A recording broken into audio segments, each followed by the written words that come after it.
Cuando vamos a realizar una prótesis, ya sea parcial o fija, necesitamos saber cómo está el terreno protésico y de esta forma diseñar una prótesis con soporte, estabilidad y retención adecuadas. El primer paso para un buen diseño protésico es clasificar los arcos dentarios parcialmente déntulos, pero en este paso surgen un sinfín de dudas e inquietudes. Pues agarra papel y lápiz, porque con este video ya no tendrás excusa de que no sabes clasificar los arcos dentarios parcialmente déntulos. Lo primero que tenemos que saber es que cuando se realiza una clasificación en cualquier área, lo que se busca es organizar una información. Pero además, en este caso, tenemos 4 objetivos principales. El primero de ellos es tener una visualización inmediata del tipo de arco. El segundo objetivo es poder diferenciar inmediatamente entre una prótesis dentosoportada y una mucodentosoportada, además de servir de guía para el diseño de la prótesis. Y por último, tener una clasificación universalmente aceptable, que ésta sea igual en cualquier parte del mundo donde te encuentres. El Dr. Edward Kennedy en 1925 realizó una clasificación que arrojó 4 tipos diferentes de arcos. Esta fue basada netamente en el aspecto topográfico del terreno protésico. Es la que se usa actualmente, pero a través del tiempo se le han realizado modificaciones con el fin de lograr una mayor precisión en su descripción. Por ejemplo, la clase 1 de Kennedy presenta una zona déntula a cada lado del arco. Esta se caracteriza porque tiene únicamente presencia de dientes hacia la parte anterior de las zonas edéntulas, dejando en la parte posterior solo tejido mucoso.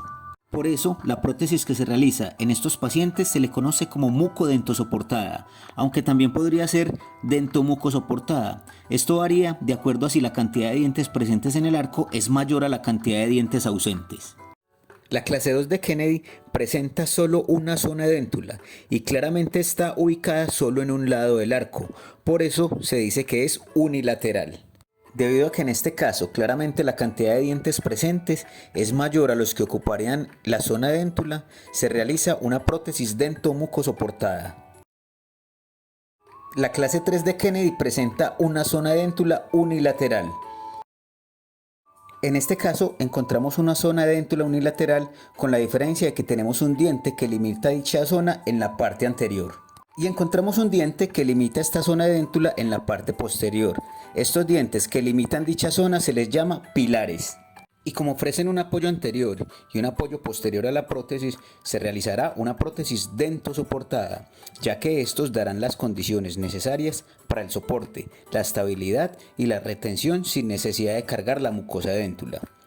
Sin embargo, para diseñar una prótesis removible se necesita considerar movimientos biomecánicos y el movimiento de palancas generado por la prótesis, pero para esto necesitaremos otro video, por lo cual te invito a suscribirte a este canal. La clase 4 de Kennedy presenta solo espacio dentado en la zona anterior del arco y conserva la presencia dentaria en las zonas posteriores. La prótesis realizada en este caso podría ser mucodentosoportada, dentomucosoportada o dentosoportada, dependiendo de la cantidad de dientes presentes. Pero, ¿y a todas estas, por qué se decidió realizar modificaciones a la clasificación del Dr. Edward Kennedy? Veamos algunos ejemplos para entender un poco mejor. Las actualizaciones en la clasificación de Kennedy se deben a que ha sido necesario mejorar la descripción de los arcos, con el fin de darles una mayor precisión. Un claro ejemplo son los casos que veremos a continuación. Acá podemos ver la presencia de 2 zonas edéntulas posteriores, pero que si trazamos la línea media encontraremos 2 partes asimétricas, ya que una de las zonas edéntulas es mucho más grande que la de la parte contralateral. Aún así, al presentar una zona de déntula posterior a cada lado del arco, entra en la clase 1 de Kennedy. En este caso, también encontramos 2 zonas edéntulas asimétricas. Incluso, la zona déntula del segundo cuadrante es tan grande que sobrepasa la línea media, pero sigue manteniendo la descripción que encaja con la clase 1 de Kennedy.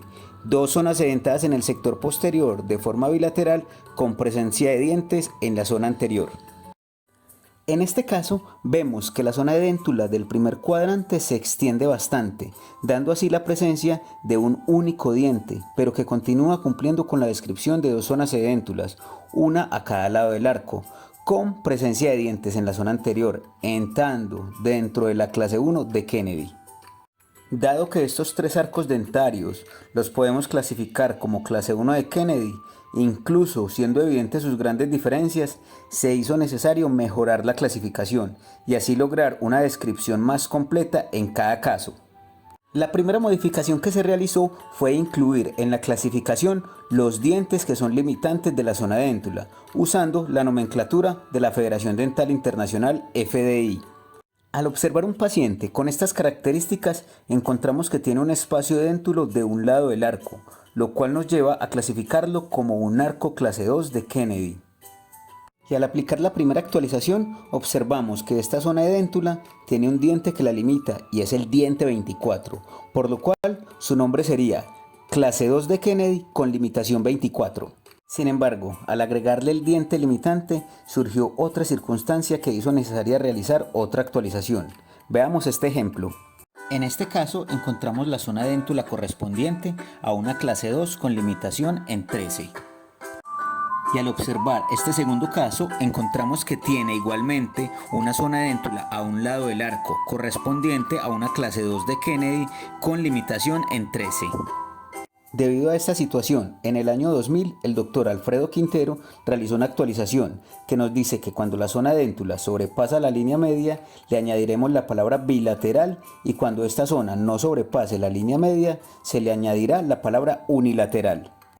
El doctor Oliver Applegate en 1960 realizó una serie de 8 reglas para darle mayor precisión a la clasificación del doctor Kennedy. Vamos a enunciar estas 8 reglas y luego veremos ejemplos de cómo aplicarlas. La regla 1 nos dice que la clasificación se debe hacer después de realizar cualquier extracción dental. La regla 2 nos hace referencia que si falta un tercer molar y este no va a ser reemplazado, no se le debe considerar para la clasificación. La regla 3 nos habla de que si hay un tercer molar y será utilizado como pilar, se debe considerar para la clasificación. La regla número 4 dice que si falta un segundo molar y no va a ser reemplazado, no se le debe considerar en la clasificación. La regla número 5 nos dice que el área dentada más posterior es la determinante de la clasificación. Sin embargo, esta regla tiene 2 puntos para ser más precisa. El primero es que cuando no tengo zona dentada posterior, la clasificación la da el pilar más posterior. El segundo punto aclaratorio es que en igualdad de pilar limitante posterior, la clasificación la da el cuadrante inferior.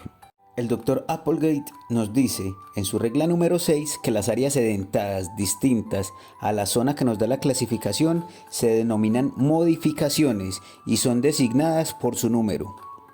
La regla número 7 nos dice que no importa la extensión de la modificación, sino el número de zonas adicionales a la zona de clasificación. Y por último, la regla número 8 nos dice que la clase 4 de Kennedy no tiene ninguna modificación. Ya vimos cada uno de los enunciados de las reglas, pero ahora veamos su aplicación con algunos ejemplos. La primera regla nos dice que la clasificación se debe realizar después de realizar todas las extracciones dentarias necesarias.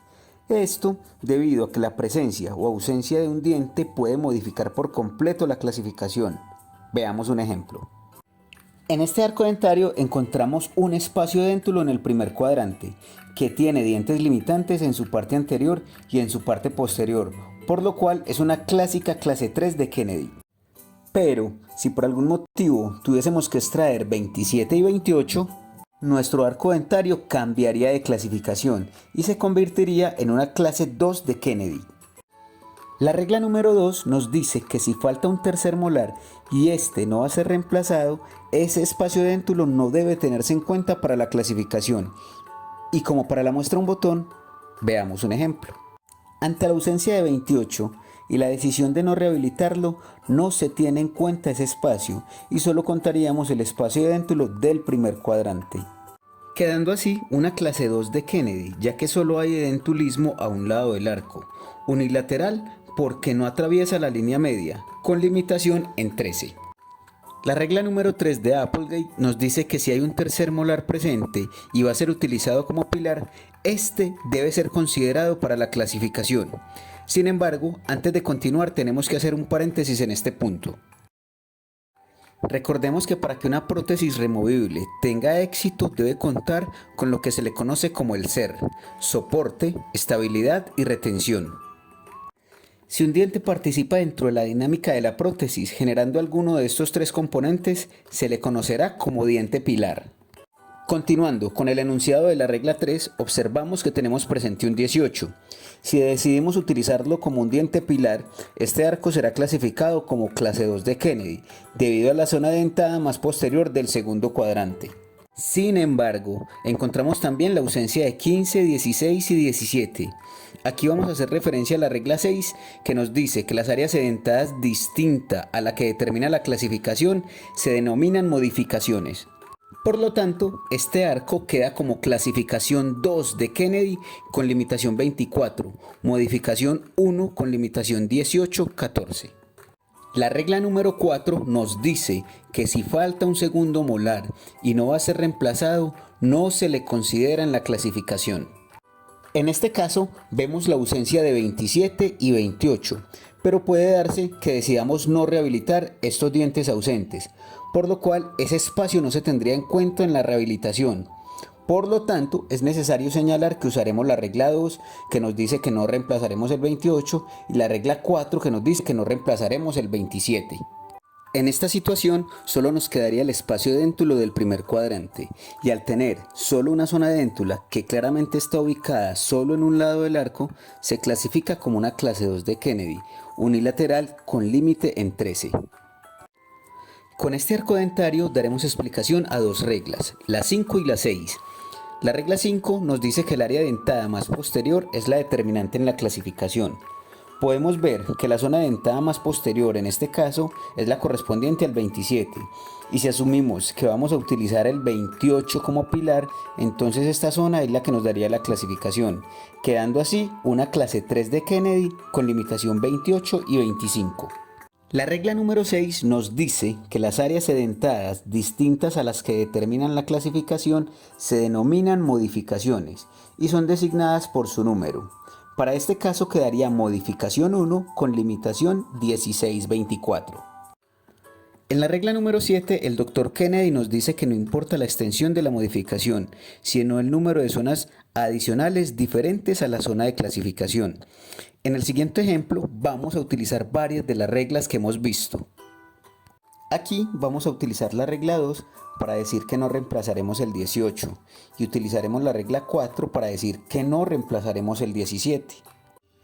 Al descartar 17 y 18, la zona de déntula más posterior es la correspondiente al 26, y dado que tiene dientes en la parte posterior y anterior, es una clase 3 de Kennedy unilateral, dado que no sobrepasa la línea media. Adicional, vemos que existen otras tres zonas sedéntulas, para la cual vamos a enumerar empezando desde el cuadrante inferior, en este caso desde el primer cuadrante. Acá vemos una zona dentada de un solo diente, por lo cual la marcamos como modificación y ponemos sus dientes limitantes. En este caso queda modificación 1 con limitación 13 y 15. Este es un espacio dentado que se convierte en nuestra modificación 2 con limitación 13 y 11. Y por último encontramos la modificación 3 con limitación 21, 23. Y por último, la regla número 8 del Dr. Applegate nos dice que la clase 4 no puede tener modificaciones. Y como los ejemplos son 10 veces más efectivos que los preceptos, veamos un ejemplo. Acá vemos una única zona dentada, que está ubicada en el sector anterior, con dientes hacia la zona posterior, y que además cruza la línea media, por lo cual es una clase 4 bilateral. Ahora, como un ejercicio académico, veremos qué pasaría con la clase 4 si intentamos ponerle una modificación. Supongamos que perdemos el 27, entonces esta parte se convierte en la zona déntula más posterior, por lo cual es la zona que nos daría la clasificación, convirtiéndose así en una clase 3 con limitación 28 y 26. Pero además con eso tenemos una modificación con limitación 15 y 26. Es necesario realizar una aclaración en cuanto a la terminología utilizada en el video. Ya que hemos utilizado la palabra edéntulo y edentado como sinónimos para referirnos a un paciente que ha perdido uno o más dientes de su arco dentario, y lo hemos hecho así dado que ambas palabras se utilizan en diferentes partes de Latinoamérica, incluso en literatura odontológica. Sin embargo, si buscas estas palabras en el diccionario de la Real Academia de la Lengua Española, lo más probable es que no los vas a encontrar a día de hoy, 29 de enero del año 2022. Motivo por el cual la mejor forma de llamar a estos pacientes es desdentado, al menos lingüísticamente hablando. Así que simplemente ponte en contexto de la terminología que utilizan tus profes y colegas y adopta los términos. Y por último, si te ha gustado este video, dale like y compártelo con tus amigos. Y si no te ha gustado, pues compártelo con tus enemigos. Además, si tienes un tema relacionado el cual te gustaría que tratáramos en nuestro canal, déjanos saberlo en los comentarios y trataremos de llevarlo a cabo de la mejor manera posible. Hasta pronto.